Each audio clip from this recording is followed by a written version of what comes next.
gaya ng sinasabi din ng iba, halo-halo. Andun yung saya, kaba, pressure, excitement. Sobrang saya na napasama dito, isang karangalan. Hindi ko ma-explain. Katunayan, hindi ko halos maintindihan yung ibang battles niya kasi puro waray. Alam ko, isang battle niya lang yung Tagalog, kaya wordplay. Ayun, tingin ko ganun yung estilo niya. Sa comedic siya na naka-focus. Minsan, paminsan-minsan, nagbabars din siya pero mukhang malakas siya sa tao. Yun, dahil nga din dumaan din ako sa sunod-sunod na battle, nag-ano muna ako ng 1 linggo, tsaka bago ko siya sinulatan, bago ako nanood ng mga battles niya, tas yun, doon ako nag-drops. From waray-waray to Tagalog, nag-adjust ako, nangapa ako ng konti. Ilang years pa to nag-battle ng Tagalog eh. Tol, galingan mo dahil ginalingan ko rin, yun, kumbaga pagkakataon natin to, wag nating sayangin. Good luck. Mison, good luck sa atin. Pakita na lang natin kung ano yung gusto nating ipakita sa tao. Good luck.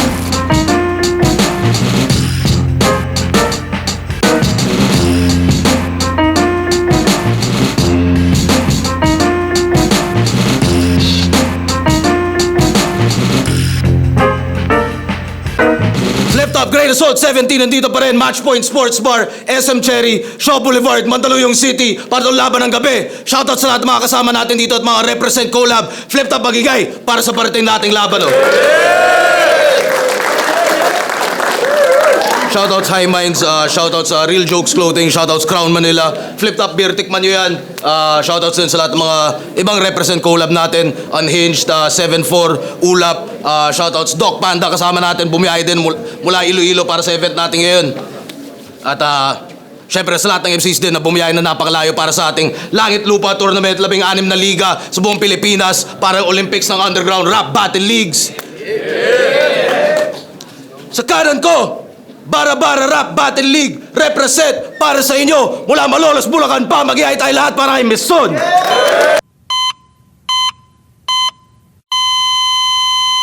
Shoutout sa lahat ng Liga, RX Panda, sa mga pinsang ko, kay Jerry, Ate Denise, Aaron, GC Kios, kay Vlad, Justin, tatin yan ng Kagawad ng Nabotas West at sa Esme ko. Mamaya na iba. Shoutout C9, tuloy-tuloy lang. At sa kaliwa ko naman, Marabot Samar, represent para sa inyo, 053 Rap Battle League, mag-ihay tayo lahat para kay Saf. 053 Battle League, Marabot Rhymes, shoutout kay Kenzer, kay GL, sa mga kasama ko dyan. Shoutouts GL, shoutouts sa Kenzer, tuloy-tuloy lang din, 053 Rap Battle League. Nanalo ng coin to si Mison, pili niya mauna, si Saf, tig 2 minuto dapat, pakinggan natin to, Great Assault 17, Langit Lupa Tournament, unang banat. Saf. Yo! Ito daw ay tournament ng mga special pick. Anong special? Pinagbarko lang ako ni Boss Arik. Yun ang di ko akalain. Di naman balakid tong kaharap, ba't kailangan ko pang sumakay sa alin? Pwes ibabalik ko to sa underground kung saan man to nanggaling. Ako yung sisira sa pangarap na matagal mo nang dalangin. Ako yung tumawid ng dagat pero ikaw yung aalatin. Flip Top Game! Game! Kasi may pinapatrabaho daw yung amo. Kaya nakatanggap agad ng imbitasyon. Nakala ko sa gubat nasa metro. Palayong direksyon, pero kahit na ganon, kahit wala sa kondisyon, tatapusin ko tong misyon, kaya unang tatapusin ko misyon. Eto na ba yung misyon? Yung former Bara-Bara champion to Flip Top Battle League, yan ang kanyang biggest jump. Pero alam naman natin na mas deserve ng latest jump. Sinabutahin nyo yung slot na dapat na kay Grim. Gagawin niya ang lahat para lang sa kanyang dream. Ang kaso tournament, automatic kampyonato, walking aim. Hanggang tawag lang ni Arik yung matatanggap mong ring. Kasi sa liga nila, madaming nagtaasan kilay nung nakapasok tong tangang to. Habang ako miski isawa lang nagtampo nakabaro. Pati yung GL na isa buhay champ, ako yung pinili na pambato. Alam niya kasing panggera itong Saf, kaya pinadala agad ng kampo. Wala kang ganon, gago! Puro jokes lang yung alam mo, malasay to kanyang fighting style. Wala yang makaluma mong estilo sa aking brand new, mas exciting par. Kung yung GLYC lang talo sa Cebu, kasi ito'y debut ng rising star.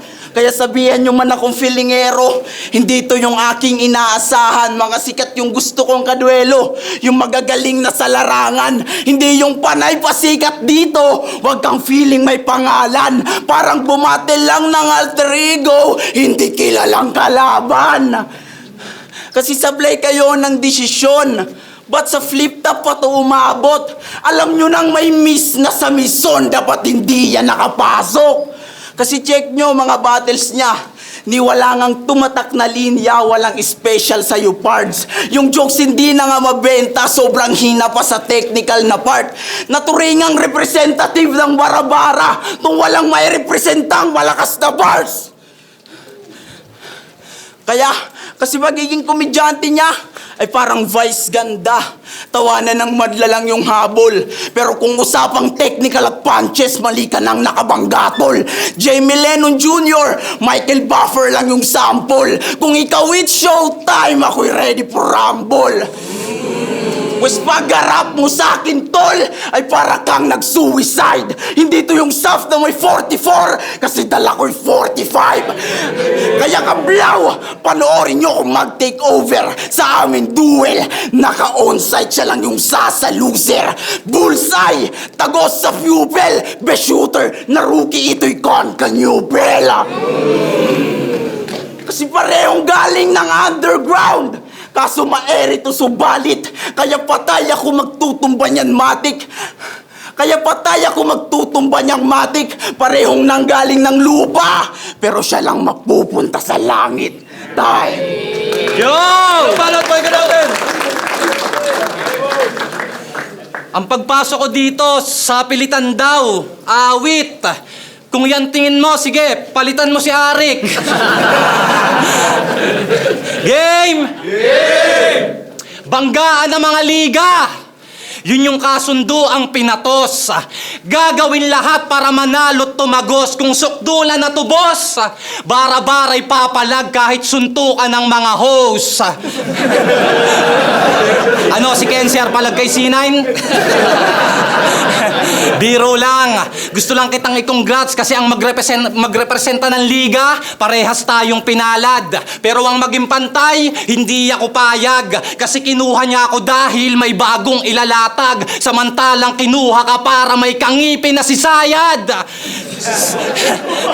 Sobrang ipin mo. Yan daw yung nakakabaho. Bawat hirit at ihip yung laway, sisirit ng malayo. Pero maging proud ka, wag mong itago. Yan lang ilalamang mo sa akin kasi sa puntusan ay malabo. Tangin na kasing ngipin yan, bakit pilit sumingit dyan?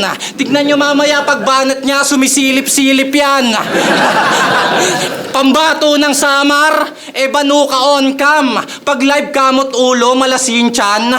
Kulang sa karunungan, tas nalut pa sa kingdom. Hoy, ang meron ka lang wisdom tooth, pero wala kang truth of wisdom.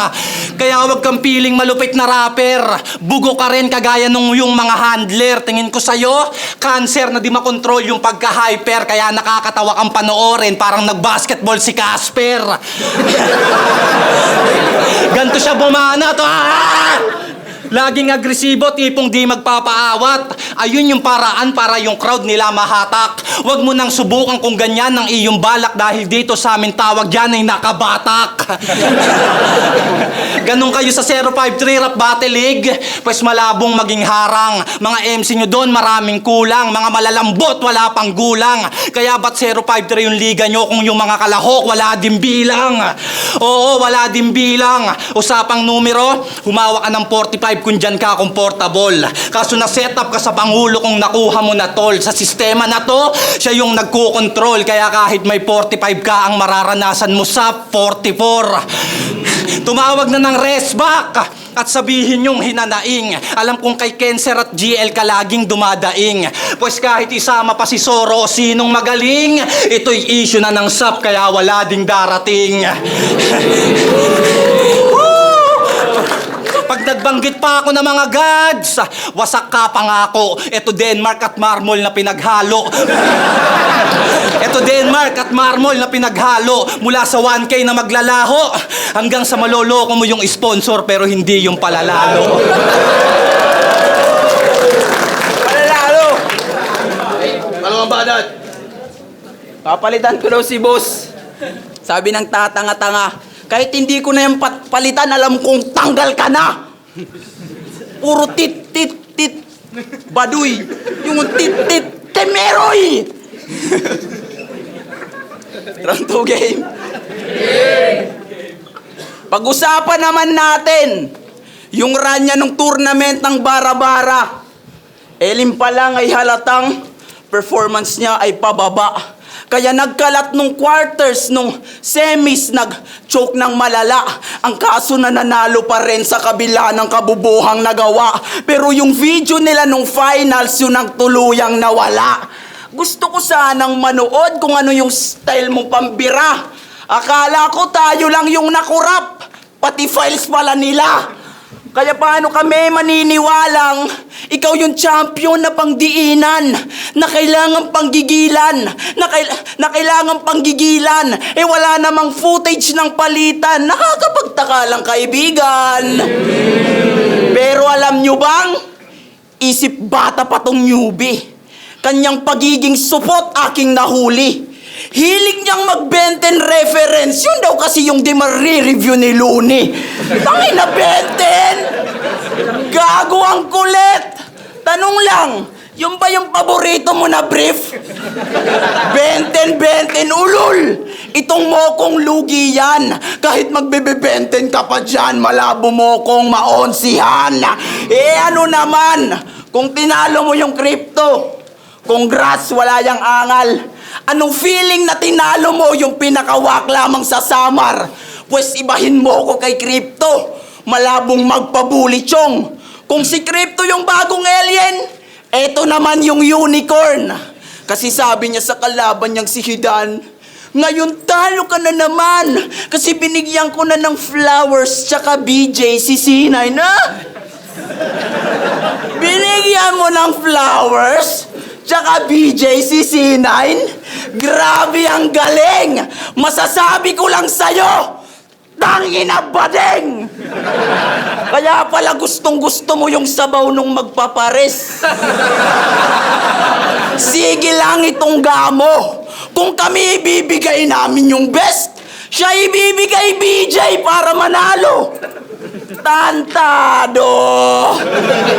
Ewan ko na lang kung makaharap mo ba yung Lil Strux. Yung negro na may BBC. Ang kaso di ka na kailangan ng flip top. Meron na silang Deo at MP3. Kaya hindi na nakakapagtakang naging kampiyon tong si brother. Kasi grabe kanyang hassle. Literal na chuchupain, pati organizer, magkaroon lang siya ng title. So, ibig sabihin, dalawang klase ng puti ang iyong natikman. Kasi matik kang gumagamit ng panay ganito pa yan sa battle kasi adik yan. Oh, talagang hindi amin. Halatang guilty ka amin. Tung mahilig gumanon tsakitil yan sa akin. Kaya kahit magbato ka pa, malabo ka sa diamante, may kumpara. Kayo dudurugin ko ng pino tong tatanga-tanga. Hindi ka naman si Sinyo Boss, ba't nagpapatawa ka? Kala niya diamante yung nahukay, marmo lang pala. Kaya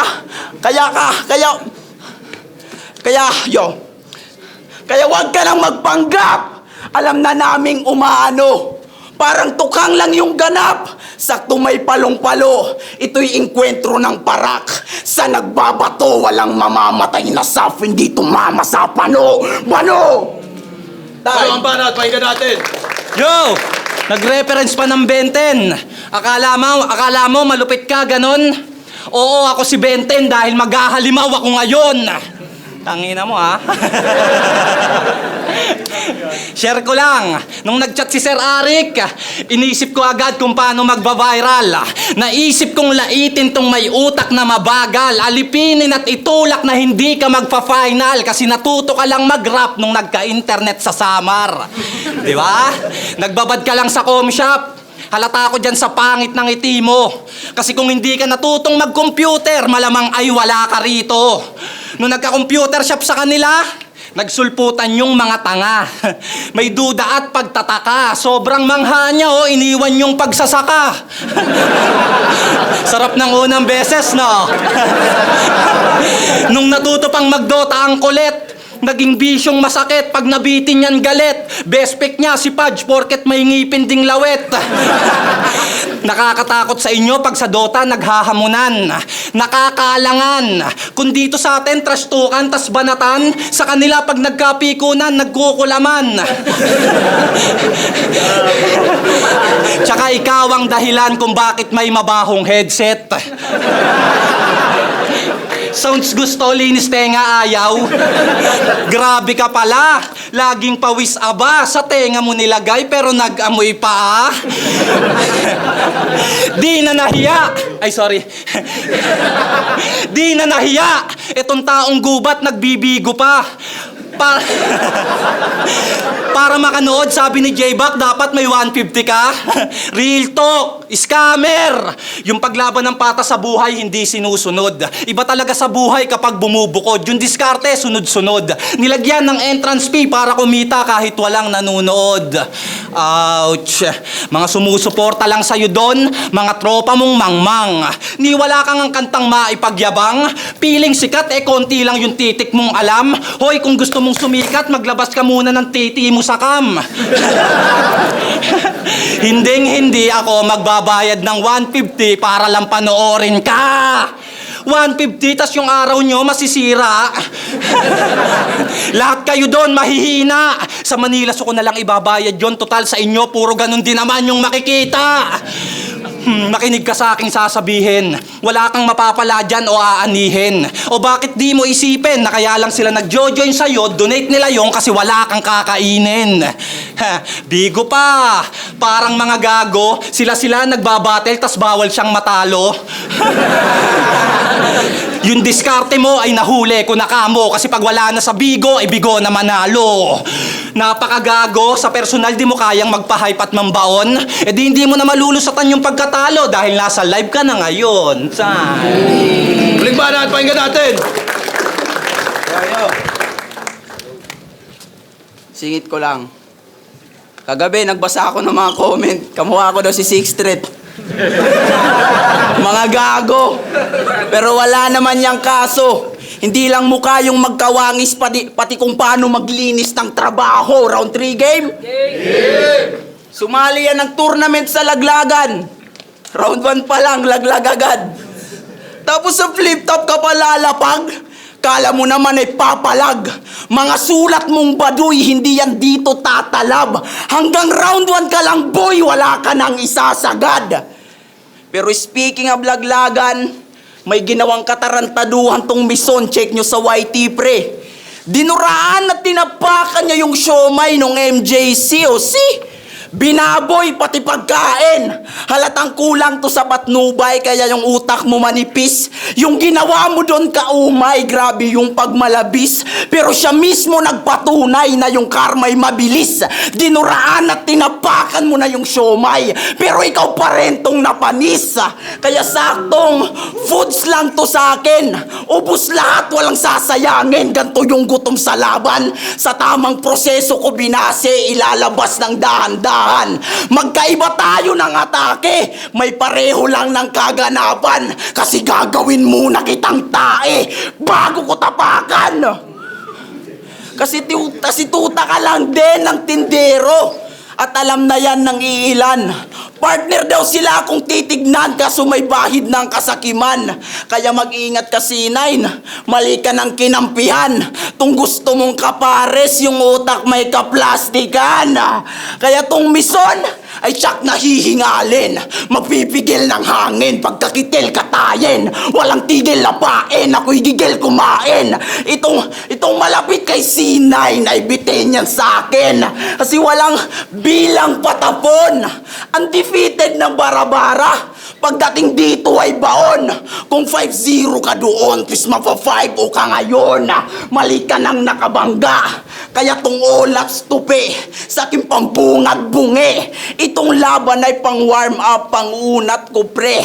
Habang ito ay laban mo na pang unat huli. Kaya tanggal agad sa liga. Tong kalaban kong mahina pambihira.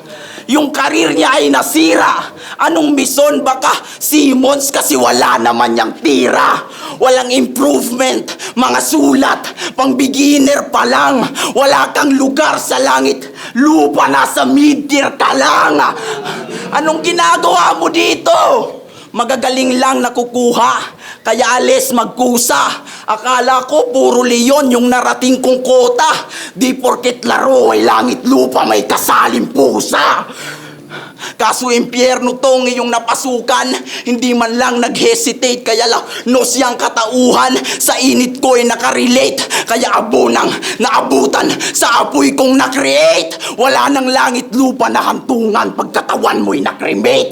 Kaya body bag ng malala. Siya yung kinawawa sa palitan. Diyan ka lang sa ibaba kung gusto mo ng palaliman. Wala nang darating na himala. Kahit magdasal ka ng mainam, mananatili kang nakatingala. Kasi langit lupa ating pagitan. Iba na, pwede natin. Yo! Kamukha niya daw si Sixth Threat. Pil na pil ang sagwa. Hoy, ikaw lang yung Sixth Threat na hindi banta. Tangina mo. Game! Sabi ng iba, may tulog daw ako dito kay Saf. What? Kung susuntukin mo siguro ako, pa-uppercut. Pero malabong mapatulog kung usapan ay battle rap. Idlip siguro pwede pa dahil sa pagod dumigma sa underground. Oo, lahat tayo nandun. Pero iba pa rin yung MC na tumubo sa Luzon. Masasabi mong subok yung bawat kalidad. Iba't ibang klaseng abilidad. Kaya wag mong taasan yung paglipad kasi mas delikado yung mga hayop na nandito sa syudad. Alam ni J-Back at Crypto na ang pagbattle sa Luzon ay sobrang grabe. Kaya yung personal mong buhay, si J-Back din nagsabi. Full-time battle rapper tapos sa bahay tulog-tulog? Eh di malambot ka pa rin kung sa pahiga-higa ka lang nahubog. Natauhan na lang siya nung battle na sa buhay ang sumubo. Kaya hindi ko rin masisi si Joy kung ba't sa ibang lalaki nagpatuhog. Kinapos, nagpatuhog. Kakasigaw niya ng flip top, let's go. Nagrebat yung syota niya ng please off, let go. Masakit. Alam niya kasing wala kang magandang buhay na ibibigay sa kanya. Yun ang di mo alam. Ano, puro TS kahit yung tiyan niya kumakalam? Puro ka pangako sa masaganang pamumuhay, batugang ka naman. Kaya sa bahay nakakahawa. Pag pinagsabihan yung mukha ipapaawa. Nanay at tatay ang numero 1 nakawawa. Gantong klase yung mga sana, pinatay na lang nung bata. Kaya ang ending, solo sa buhay. Banatan mo si J-Back kasi binigay sa akin yung info, tangina. Pati sariling magulang mo, sinuka ka na? Kawawa. May aning ka kung iisipin mong mahal ka nila. Ang gawin mo, maglasing ka tapos patayin mo sila. Yeah, yun lang ang paraan para yung loob mo gumaan-gaan. Hindi ka inalala sa taon na nagdaan. Kami pinagsasabihan lang kasi para sa amin din naman. Kaya ang itakwil ng magulang ay wala nang sasakit pa dyan. Pati sa family tree, hindi ka kasama. Di mo pansin, kapatid mo lang yung laging inaalala. Nagdududa ka na nga ba? Nag-addict na lang sa Dota kasi doon wala siyang makukuha na mana. Tignan nyo, nagigilid yung luha niya. Sorry. Gusto ko pa sana mag-reference tungkol sa Gusto ko pa sana mag-reference tungkol sa tour na pambihira. Baka sakaling yung galit ay humupa. Kaso wag na lang kasi sanay ka nga palang binabagsakan ng langit at lupa. Ilalaglag na kita! Sa paraang gusto ko to magtatapos. Fuck langit lupa reference ang gusto ko makatagos. 2 and 30. Neto, mag-iway para sa laban na yun! Langit Lupa Tournament, Bison vs. Saf, mag-iayos pang beses para sa kanilang pareho! Solid yung laban na yun. Ang boto ng Hurado. 4-1. Advancing sa Langit Lupa Tournament. Magayay tayo lahat para kay Miss Son. Yun, shoutout sa mga tropa. Salamat kay Boss Arik. Shoutout sa mga tropa ko. Paring Jay, sana masaya ka kung nasang ka man. Rest in peace. JR Sulit, paring Dave, Bryson, Kyla, Baldo, Icon, Bandino, Greenbox, paring Lala, paring Box. Yo. Shoutout kay Emperor, kay Ikay, Akuyab, ngan Sigsig, ngan Nilji, Corritas Boys, Thomas Morato, Kuya Bobong, nga natanan nga nasuporta ako niya daw 5-3. Pasensya la. Kita. Binoto ko si Mison round 1. Unang bumanat si Sasap, kaya maganda yung panimula niya, kaso natabunan siya nung mga jokes na handa ni Mison, kaya binigay ko yung round 1 kay Mison, tapos round 2 kay Mison din, tapos round 3 tabla, kaya pero Mison. Yo, what's up, Sir Deo BRC? At syempre dito sa labanan na Sub versus Mison, mas nakita ko yung aggressive ni Mison dito at yung creativity niya dun sa mga sulat niya. At na-deliver niya ito na mas maayos sa 1 and 2 and 3. I think konting-konti lang yung kay Sub, pero mas ang ibabaw dito si Mison sa laban na ito. Kaya binibigay ko yung boto para kay Mison. Round 1 kay Saf, binigay ko kay Saf. Round 2 ang ganda nung chain ng jokes niya, no, ni Mison, kaya kay Mison. Tapos third round parang tabla sila, pero dahil binanggit ako ni Mison, binoto ko si Saf. De, joke lang. Lamang si Saf para sa akin sa preference sa third round. Si Atom sa binoto ko round 1 sa nakalista naman yung mga round 2 Mison at round 3 onting lamang kay Mison, malinis yung performance. So 2-1 binoto ko Mison. Yun, all 3 rounds kay Mison, mas yung pareho naman silang may sunod-sunod yung punchlines, pero mas nagustuhan ko talaga yung atake ni Mison, tsaka yung punchlines niya mas effective para sa akin. So yun, solid, all 3 rounds Mison. Sarap sa feelings. Ganda ng palitan. Mukhang nadali ako ni Mison sa comedic niya na atake. Yun. Binigyan mo ng flowers, tsaka BJ si C9. Grabe ang galing! Masasabi ko lang sa'yo, tangina bading! Kaya pala gustong-gusto mo yung sabaw nung magpapares. Yun, hindi ko rin inakala na makukuha ko yung crowd sa ganong mga banat. Parang wala rin ako sa sarili. Di ko alam kung ano na yung linyang sinisigawan. Siguro sa sobrang saya ng nangyari. Tumawag na ng resback at sabihin yung hinanaing. Alam kong kay Cancer at GL ka laging dumadaing. Pues kahit isama pa si Soro o sinong magaling, ito'y issue na ng SAP kaya wala ding darating. Ayun, gusto ko lang sabihin sa inyo na suportahan nyo yung 053 Battle League, sa mga sumusuporta dyan at sa lahat ng mga liga dito. Shoutout ko lang yung Bara-Bara, suportahan natin. Maraming mga MC doon na talagang mga solid din na hindi pa lumalabas ng Maynila, pero masasabi nating subok. Subaybayan nyo yung page ng Bara-Bara. Yun, maraming salamat sa inyong lahat, sa lahat ng sumusuporta. Huwag lang kayong magsawa. Bawi ako sunod. Yun, maraming salamat sa inyong lahat, sa mga tropa, sa mga pinsan, kung nasan man kayo, kahit hindi kayo nakakanood ng live, maraming salamat sa suporta nyo sa akin. Yun, di ko makakalimutan yun.